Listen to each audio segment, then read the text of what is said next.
What's up to all you marks out there, and welcome back to the Exposed Turnbuckle. My name is Patrick. I usually have my co-host Jay with me on the pay-per-view reviews, but last night after he left, after we spent a goddamn hour and a fucking half cutting the goddamn review, something happens with the computer and all of the shit gets corrupted, and now none of it's usable. So now I have to wake up early before I go to work, cut this goddamn shit, and it's just a very unexpected part of my morning. So we're gonna try to go through this again. Overall, this was a great goddamn show. A lot of the matches overperformed. A lot of the matches were a surprise endings to me personally. I don't know if you guys watched my predictions video, but that prediction videos was pretty much just blown out of the goddamn water because pretty much I a lot of the endings I did not guess correctly. But we're gonna get into it. Alright, so first off, on the kickoff show we had Enzo Amore and Big Cass defeating Luke Gallows and Anderson. So this was an okay match. Nothing too special. It was just a quick kickoff show. As we talked about before, this was just a throw-in. Enzo and Cass came in. They were talking about Chinese food. Cass delivered a good end line where he was talking about, well, at the end of your meal, you're going to have a fortune cookie. And you're going to look at that fortune cookie, and what is it going to say?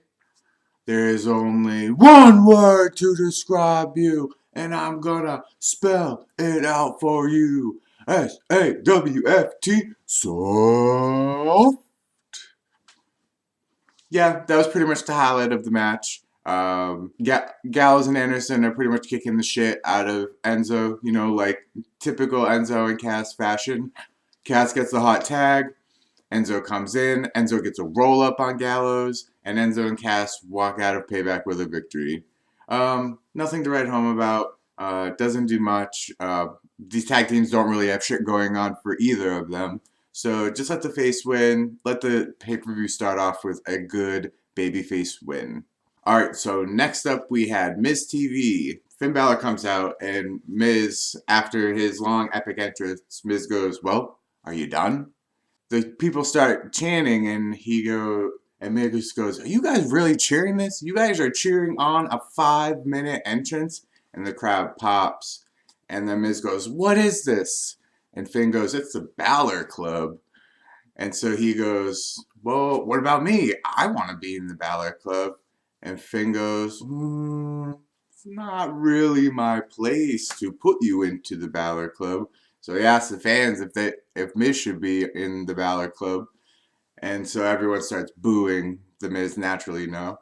So eventually Balor goes, "You know, there are 2 clubs that you could end up joining. You can either join the Balor Club, or you can join the Balor Kicks My Goddamn Ass Club." And Balor goes, "You know what? I'm just going to be the better man, you know. Miz TV always ends up the same way, with you getting your ass kicked, and I'm going to be the bigger man." Boom, drop music. As he's leaving the ring, Miz goes, "You don't get to walk out on me. You don't get to walk out. You don't get the last word. You don't get to cut your fucking music on Miz TV." And he goes, "You know why you don't want to face me? You don't want to face me because you're aware that I'm going to put you on the shelf for another." Before Miz could finish, Balor starts attacking him. Balor hits his front missile kick. No coup de grace. I was expecting that. No coup de grace. But, yeah, he ends up clearing house. Finn Balor does his another special entrance. I do feel like they are using him as more of a attraction at the moment. Jay mentioned in the pay-per-view review, you know, that got deleted. And it's just such a shame, too, because we had a lot of great content on that. We're going to have a lot of good pay-per-view reviews going forward. It's a shame you guys aren't going to get to see that, because that was a gem last night. And it was just one of those organic reviews that you're not going to be able to read.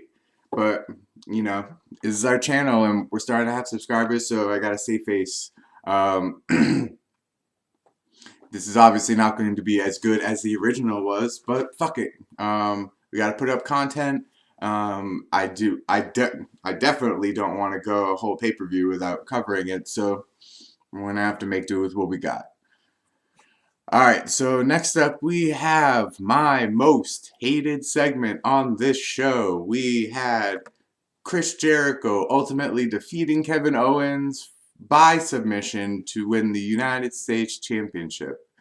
And are you goddamn kidding me? The win is puzzling enough, but it's really just more of the after effects. Jericho's going on tour. Jericho doesn't need the title. You just started this Face of America stuff with Kevin Owens, and all of a sudden you're just going to stomp it out. He was really starting to gain steam with this, and it really seems like you just shit on the whole Face of America gimmick, and now the United States' title is going to be in limbo.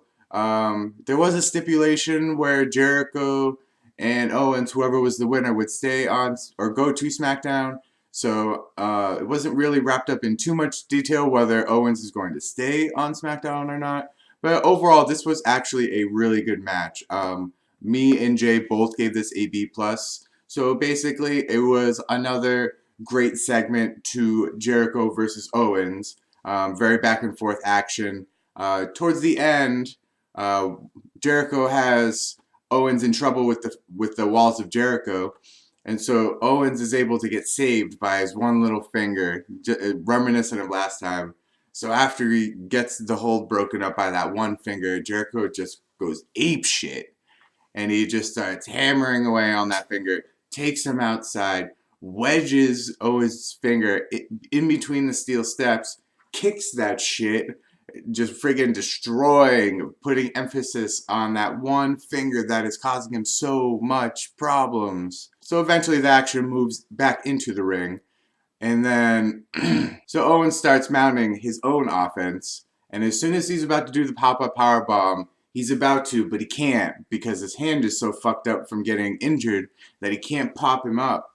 So that plays into effect. Ultimately, Jericho ends up getting him into the walls of Jericho for the second time. Owens is by the ropes. You know, it looks like he's eventually going to get out. You know, he's like half an arm's length away from the ropes. And he wants to extend that finger, but he can't because that finger is so injured. Jericho ends up pulling him back in the middle of the ring, and Owens has to tap out for the victory. Jericho is the new United States champion. Total swerve. Me, as a big Kevin Owens fan, you guys know how I feel about him. This guy's got it all. This guy had a great thing going with the Face of America.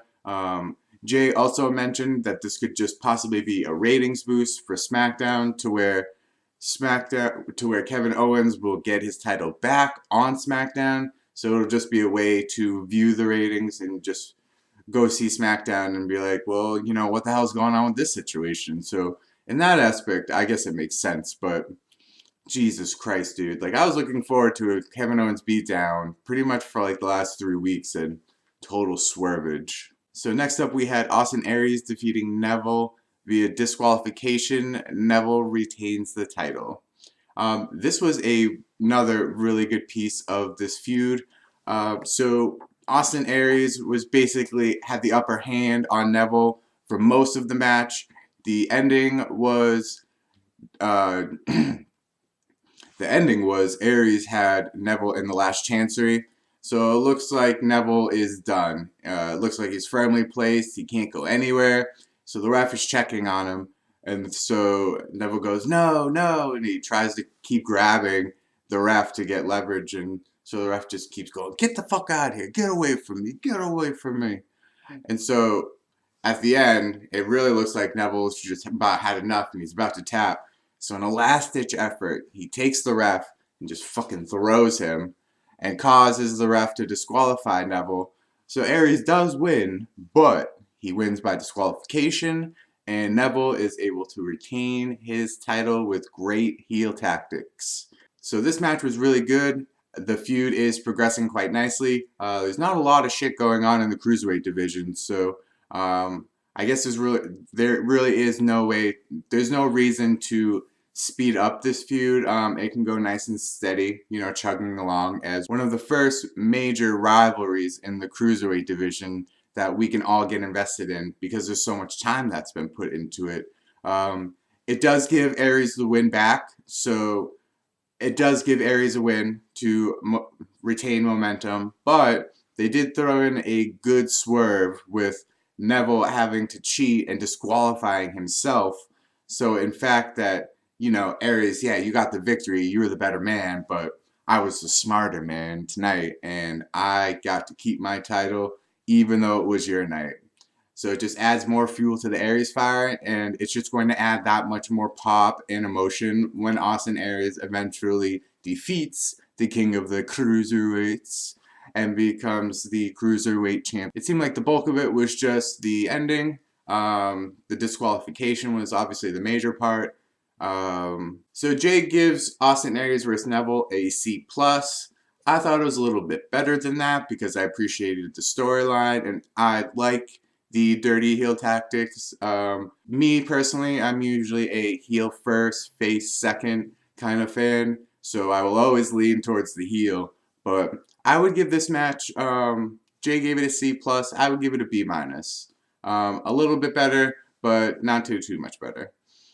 Alright, so next up we had the Tag Team Championship match, and the Hardy Boys ended up defeating Cesaro and Sheamus via pinfall to retain the titles.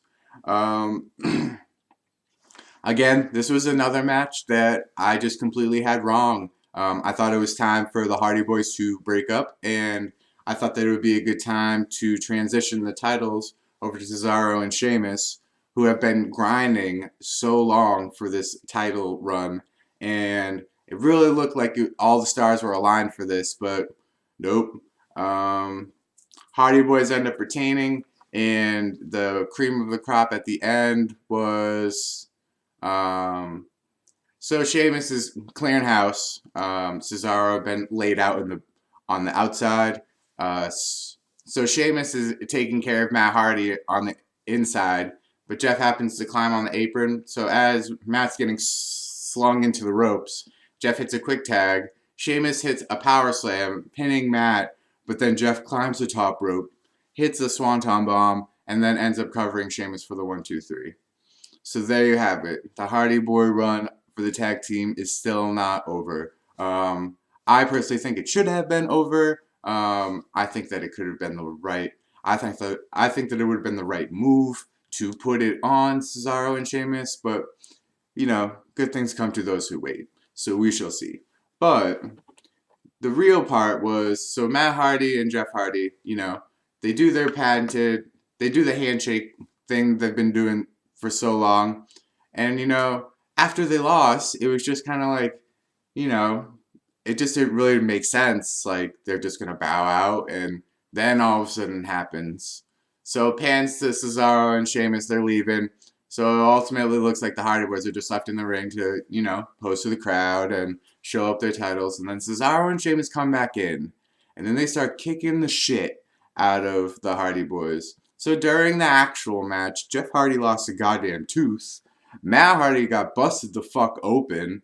And at the end, Cesaro and Sheamus just laid waste to the Hardys. I think that this is a good move. Jay would agree. The heel tag teams are few and far between, and honestly, the derailment of the Revival with the tag team injury really just puts a hurting on Team Raw for a good heel tag team.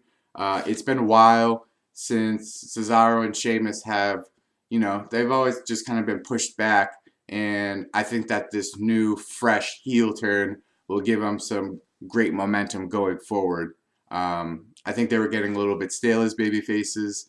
I think kind of everyone was getting fed up with the everyone just kind of wanted to know what the whole handshake stuff was about, and now we know. They were playing the Hardy Boys the whole time, and they ultimately showed their true colors at the end when they could not capture their gold, and they threw a tantrum over it. Alright, so next up we had Alexa Bliss versus Bayley for the women's title, and another frickin' swerve of the night. Alexa Bliss wins. Now don't get me wrong, as a fan, I thought that Alexa Bliss should have won. Alexa is the hottest heel. She's the hottest general wrestler at the moment. She works well. She carries herself well. She definitely has championship pedigree. And Bayley has been a stuttering goddamn train wreck ever since she won that title. Oh, I won the title. I'm so happy. Shut the fuck up, Bayley. We are so goddamn sick of your shit. And it just pretty much epitomized that when WWE shit on you in your own hometown, you drop the titles, and it's just, I mean, the whole hometown advantage thing is over, in my eyes, personally. So if anybody during predictions or whatever wants to bring that up, that is completely irrelevant now. San Jose, Bayley gets buried. Even go back to Hell in a Cell, Charlotte versus Sasha. I was at that match, and Sasha got the living shit kicked out of her. So WWE does not give a shit about hometown advantage, and there you go. Alexa Bliss is now your WWE champion and your first ever Raw and SmackDown title winner. So congrats to Alexa. So much for the WWE giving up on her, right? I was reading, the buzz around her back in the day was so ridiculous a little while ago when everyone was talking about, oh, WWE's giving up on Alexa, you know, because of her wrestling ability. Dude, are you goddamn kidding me? She can make talking to a tree sound interesting. She's polarizing. She's good to watch. She draws. She's a great merch seller. And this is the great move. It's just unfortunate for Bayley because Bayley was pushed too soon. Bayley needed more time to groom. Bayley needed better promo material. Bayley needed more emotion while delivering said promos. Her body language was very meh the whole title run. I think that this just gives the title to the hot hand, and it will let Bayley fade into the background so she can recoup and recover and try to reset her character and try to get a fan base going again. Because as Bayley was coming out, you were getting some boos, and you know, Bayley's about as face as you can be, and for her to get booed, you know, that really tells you something on how she is souring on the WWE universe. So overall, it was okay. The end of the match was a little bit sloppy. So Bayley had Alexa in a roll-up near the corner. So Alexa counters it, kicks out, throws Bayley underneath the bottom turnbuckle into the post. So it looked like a little bit of a botch. Looked a little bit like it was planned. Maybe Bayley didn't land where she would have liked to. But ultimately, so after Bayley stumbling around for a little bit more, it kind of just looked like a makeshift finish. And Alexa Bliss hits a DDT in the middle of the ring. 1, 2, 3. So Bayley loses in her own hometown. Bayley loses to a DDT. And yeah, I don't know. I'm just left confused with this. Pretty much just looks like they gave the fuck up on Bayley. So Alexa is your champion moving forward. And like I said, I am a fan of this move. Alexa Bliss is hot. It's always enjoyable to listen to, always enjoyable to see.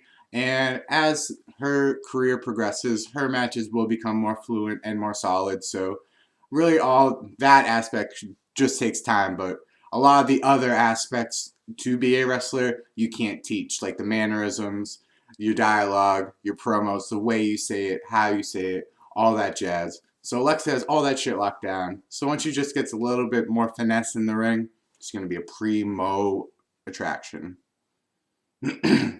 Alright, so next we had the House of Horrors, the first part anyways. So Randy Orton shows up in a limo, and it's just this old, rickety, crappy White House, and somebody tweeted during the pay-per-view, and it showed this house. It was a house in Maryland, and it was going for $36,000. And when they walked into this house, you could tell that it was a cheap-ass, condemned house. A lot of it was brittle. They go upstairs, and first off, so Randy Orton shows up at the house. Shows up, no shirt and jeans, which is puzzling because Yeah, I don't know. I mean, I would have figured he would have at least worn a shirt, but nope, he's Randy Orton. He just walks around shirtless at night, and he was gonna get hot in the House of Horrors. So he just wanted to shed the clothing early. Didn't want to sweat too much. So he gets to the door. He looks in the window, sees Bray standing there waiting for him. So he's trying to open the door. I can't fucking open it.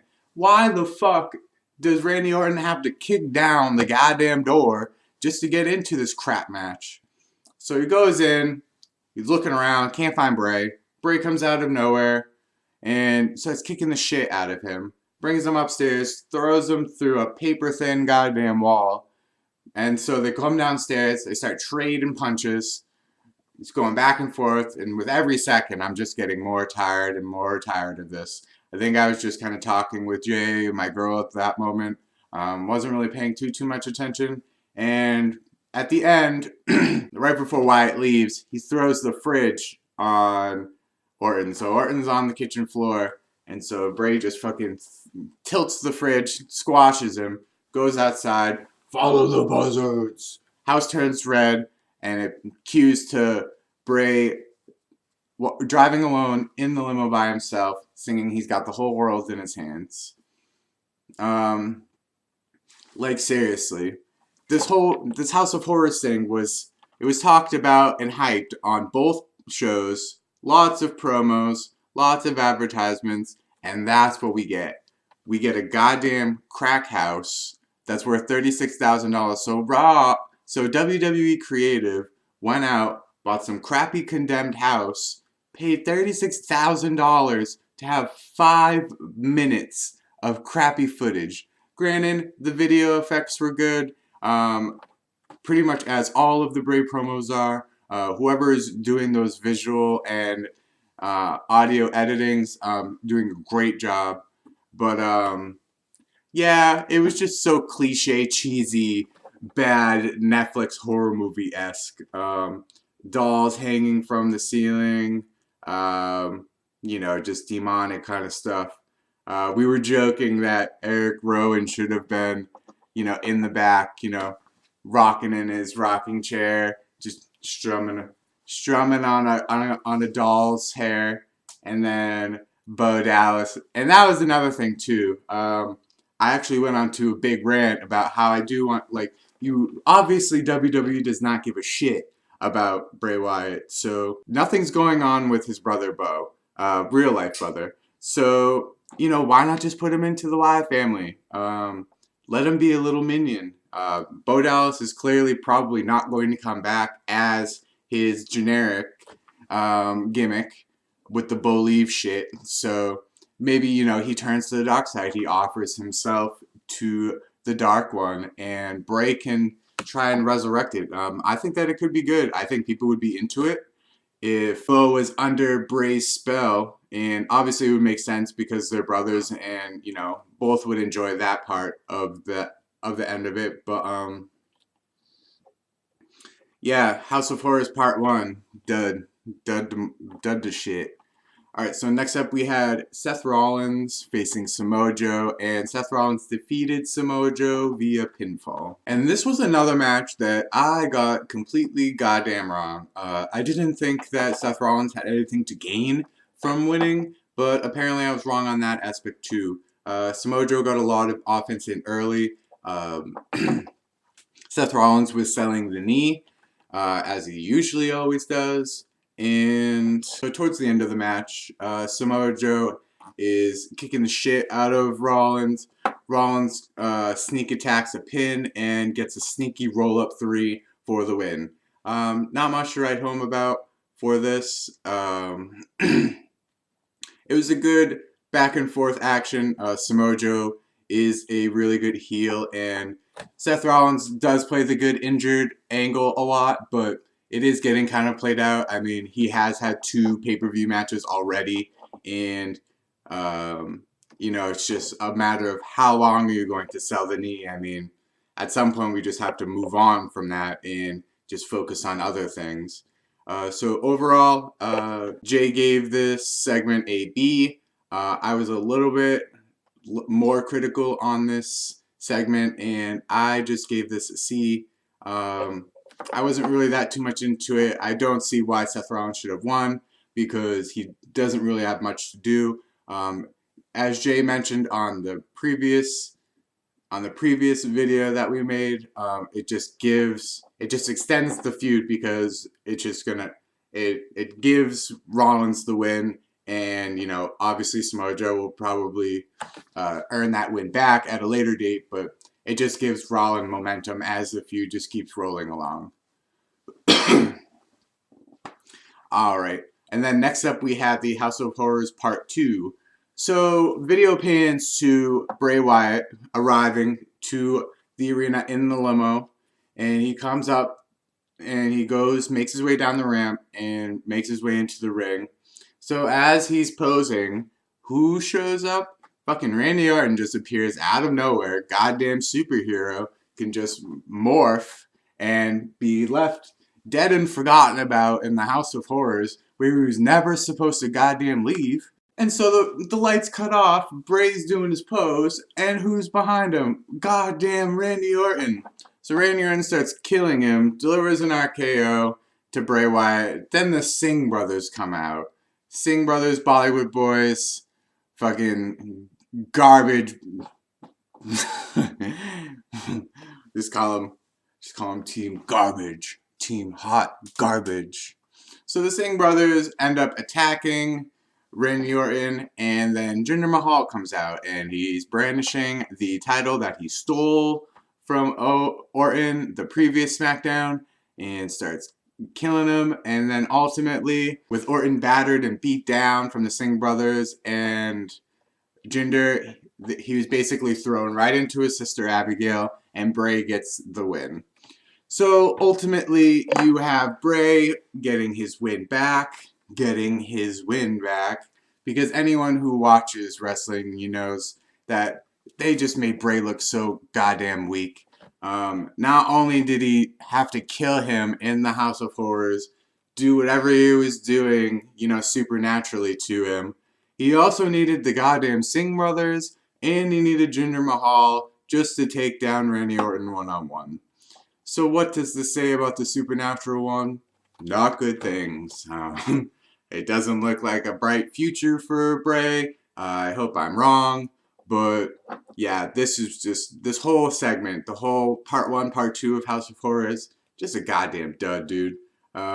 This was by far the worst part of the show, as we most thought it would be, because they didn't even know what a House of Horrors was, probably right until the show actually started. So Jay gave the overall House of Horrors segment a D, and I am completely on board with that letter, D, for downright goddamn awful. You hyped it up on both shows. It was super exposed, super hyped, and that's what we got. So,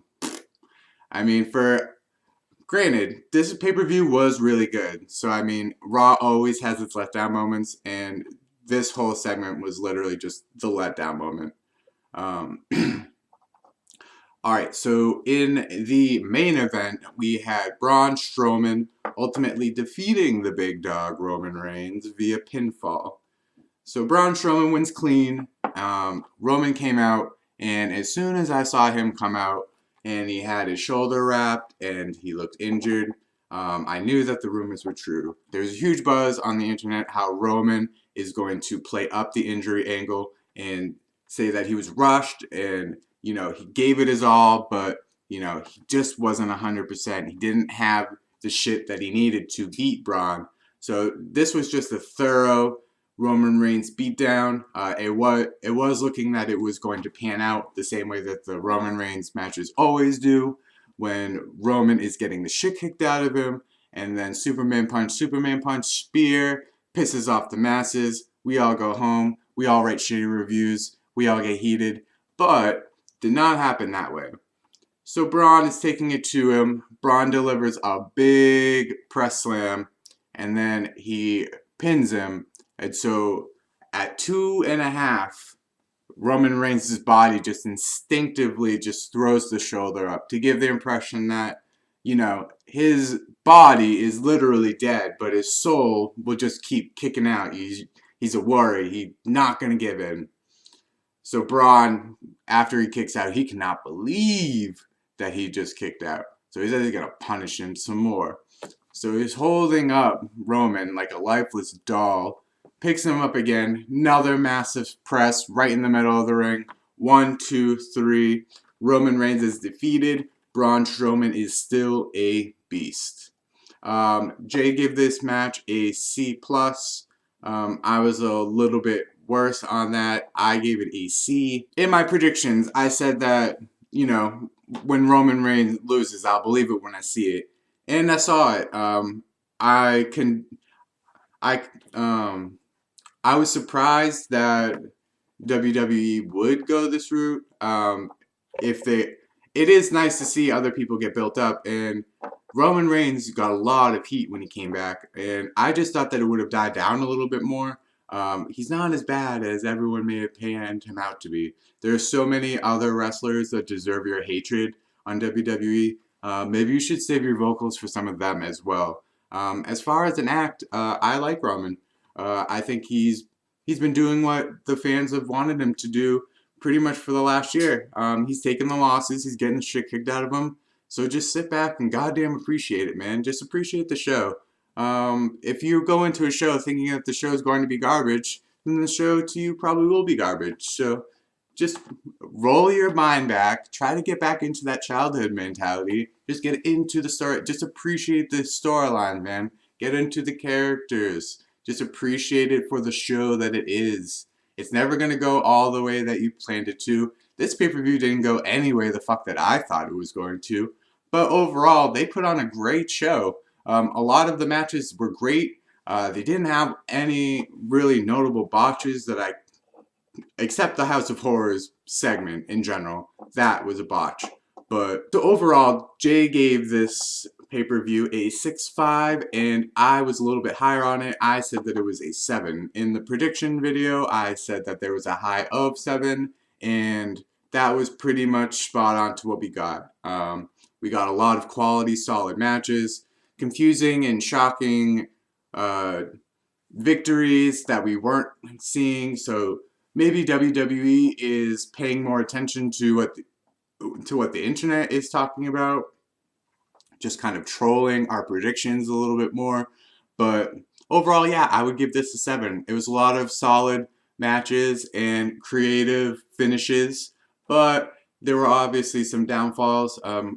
The House of Horrors whole spiel was just terrible. So overall, yeah, 7. Very good show. All right, and there you have it. That is your WWE Payback review. Sorry that we couldn't upload the original. Believe me when I tell you, the original was amazing.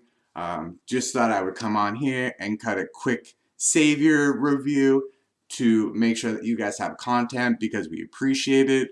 This weekend we actually got like 4 subscribers, so I don't know if you guys watched the prediction video and you guys were into my maybe drunken swag a little bit more, but we appreciate the views, guys. We appreciate the subscribes. So be sure to like this video, be sure to subscribe, and until next time, you crazy kids, see ya.